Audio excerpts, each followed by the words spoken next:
it's a privilege to be every day on this land with our beautiful rivers.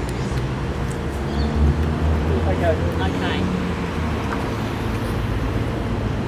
I'm here today with Tim Crackanthorp, Labor's Shadow Minister for TAFE, Skills and Tertiary Education, discussing with residents, TAFE teachers and students concerns about ongoing cuts to TAFE by the Liberal government. Tim, I'm handing over to you.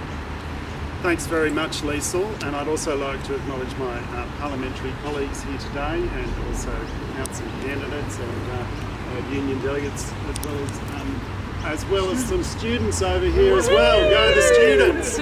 Yes, look, here we are today, we're protesting because this government is starting to put courses such as sheet metal making, such as boiler making, online. They're starting to introduce parts of these courses online. Now, this is the thin edge of the wedge.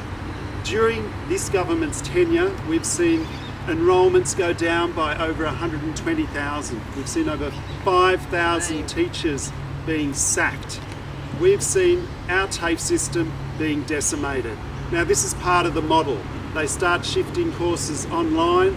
They've got much fewer teachers, much fewer students. Then the campus starts looking a little bit derelict and the buildings aren't being used, and then they sell off the campuses. And then we just have a glass building with a few computers in it and a bit of steel to surround it, which is a bit of a shell, and that's your new TAFE.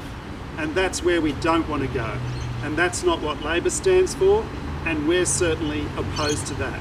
Here we are today, thin edge of the wedge, it's simply not good enough, and we have students here who I'm sure can talk about their experience having been just coming out of school. They don't want to actually get on the computers, get online. They want to have hands-on training. I mean, we want to have tradies on the tools. We want our people learning the skills hands-on.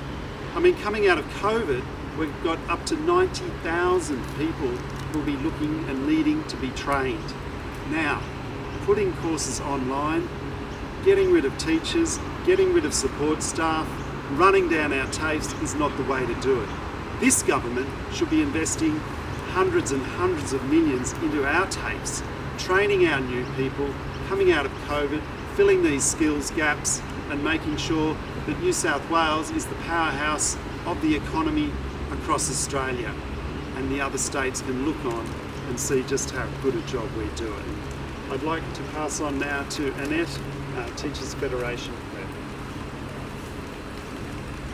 Good morning everyone, Annette Bennett. I'm an organiser with the New South Wales Teachers Federation. What has set TAFE apart from other training organisations is that we here at TAFE integrate theory and knowledge. And so the practical component, as the apprentices are learning new skills, that the theory and the practical are integrated. They're not separated and put online. So this is all ideological. It's the pain we're feeling stems from the contestable funding model. Now it's time to end that failed model. It's been 10 years of madness. We've seen, as Tim pointed out, $3 billion cut from TAFE, 140,000 less apprentices than when this government came to power. So we must end this madness, stop tinkering around the edges, restore guaranteed and increased funding back to public TAFE. Handing quickly over to Yasmin Catley.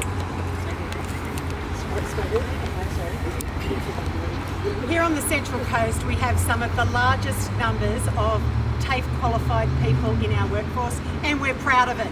Where did they train? They trained right here in the New South Wales TAFE facilities in both Wyong and Gosford on the coast. This government has done nothing but decimate TAFE. They've gutted TAFE on the Central Coast, and Labor promises to reinvest and make sure that it can be a proud institution that it should be once again. Here's to New South Wales TAFE.